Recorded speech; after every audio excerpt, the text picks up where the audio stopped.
Bienvenidas, queridas y futuras etnólogas y etnólogos. Soy Paola Ruiz y este podcast es acerca de la lectura del capítulo 2, el análisis estructural en lingüística y en antropología, del libro Antropología Estructural, escrito por Lévi-Strauss. Bueno, en primer lugar se aborda la cuestión acerca de que la lingüística no solo como una disciplina que centra su comprensión en términos lingüísticos, sino que también junto con la sociología pueden dar una explicación un poco más amplia de lo que ya existe en términos antropológicos sobre los sistemas de parentesco. Es decir, la utilidad de la lingüística en estos sistemas de parentesco le proporcionan al sociólogo etimologías para establecer términos de parentesco y con ello comprender los rasgos del lenguaje. Y no solo eso, también su persistencia o su inestabilidad de grupos de términos. Dentro de este texto hacen mención sobre una de las ramas de la lingüística, que es la fonología. Y según Trubesco, deduce que la fonología está compuesta por 4 elementos.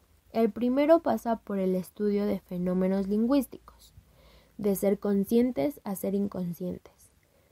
Después no trata a los términos como independientes y toma como base de análisis las relaciones entre términos. Hace la introducción de noción de sistema y por último descubre leyes generales.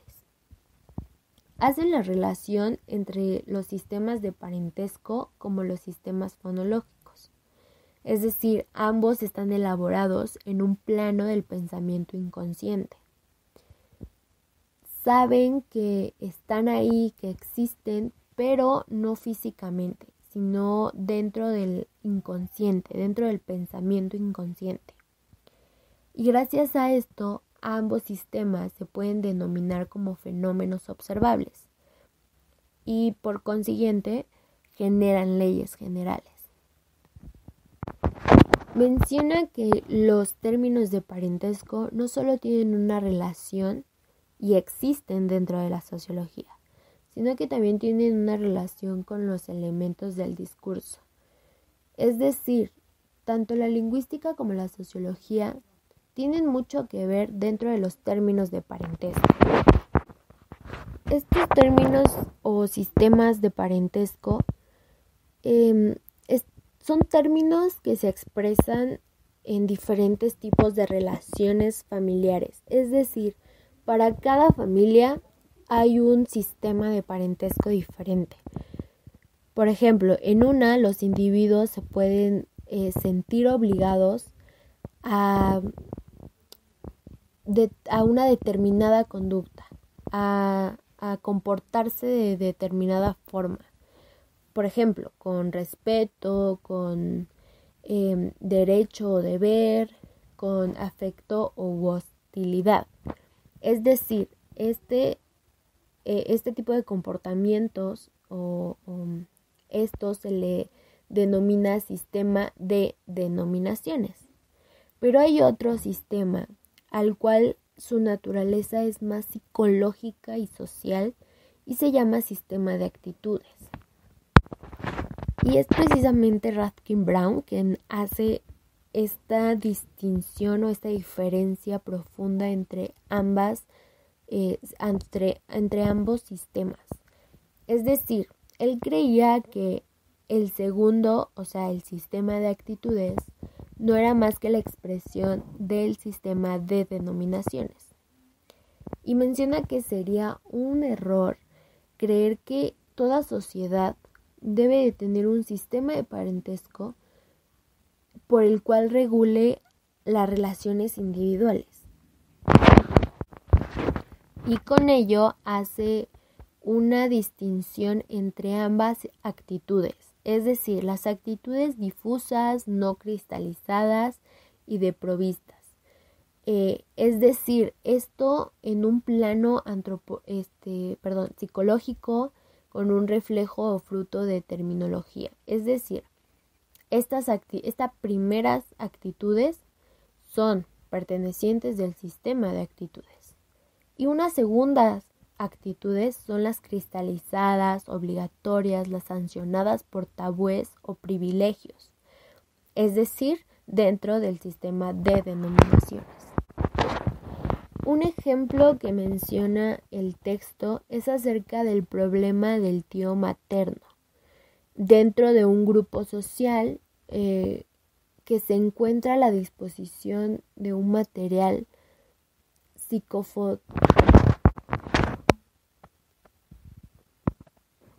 De igual manera, Ruskin Brown hace mención sobre el término vinculado, que dice que en un caso, por ejemplo, seguimos con el ejemplo del tío materno, en un caso el tío materno representa la autoridad familiar más que el propio padre, ya que es temido, obedecido y posee derechos sobre su sobrino.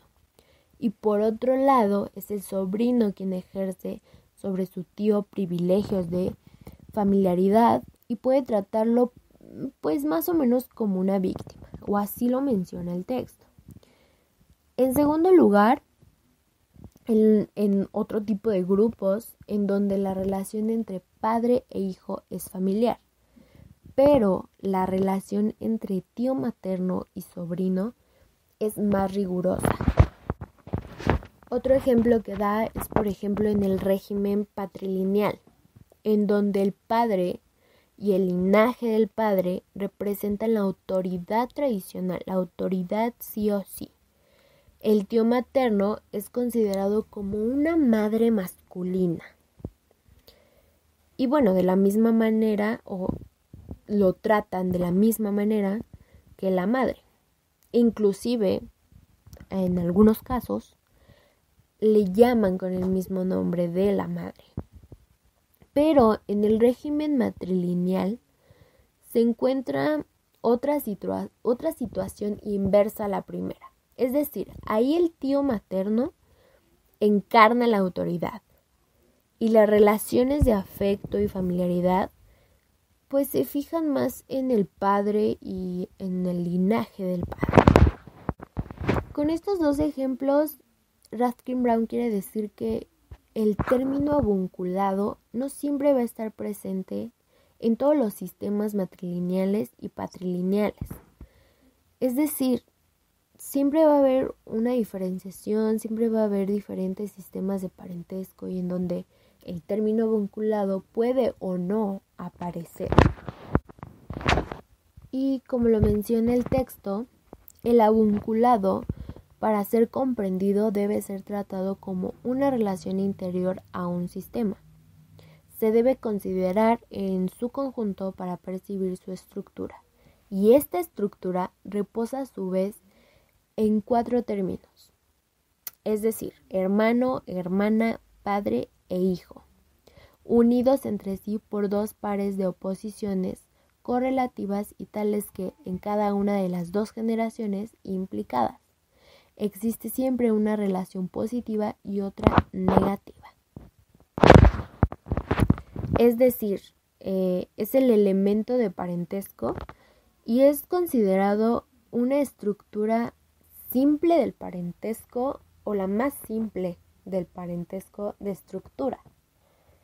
Es decir, esta estructura de parentesco necesita que hayan presentes los 3 tipos de relaciones familiares. Es decir, dentro de esta estructura de parentesco debe de haber sí o sí una relación de hermano-hermana, una relación de esposo a esposa y una relación de padre e hijo.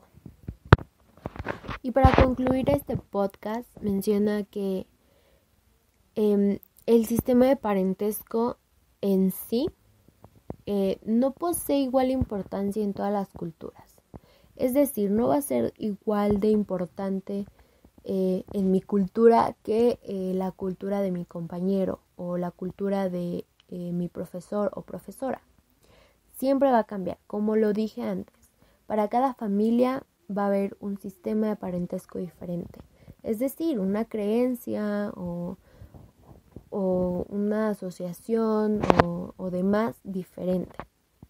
Y este sistema de parentesco, como lo menciona el texto, es un lenguaje, pero no un lenguaje universal. Y puede ser desplazado dentro de otros medios de expresión y de acción. Y así como lo menciona el texto, todo sistema de parentesco es elaborado a partir de esta estructura elemental, que se repite o se desarrolla por integración de nuevos elementos. Como lo mencioné, en cada familia, cada tipo de sistema diferente de parentesco, y conforme este sistema de parentesco es elaborado, va a ir cambiando su estructura elemental.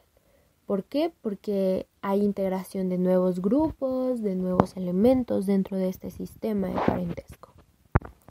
Y este sistema de parentesco no solamente no solamente consiste en los lazos de filiación o de consanguinidad, dado entre los individuos de una familia, sino que también está dentro de la conciencia de los hombres. Como dije, es una representación, sabemos que existe, sabemos tal vez cómo está nuestro sistema de parentesco en cada familia, y es una representación de una situación de hecho, es decir, de lo que está pasando o de nuestro presente de la familia.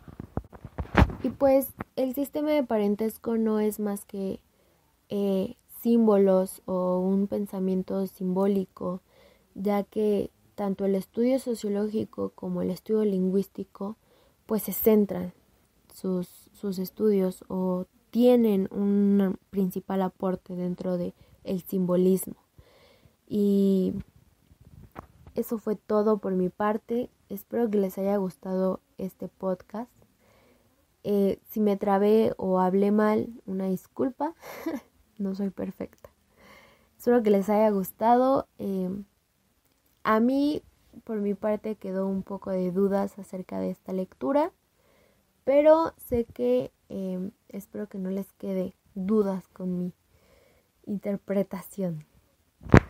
Pues muchas gracias por escucharme y espero que les haya gustado.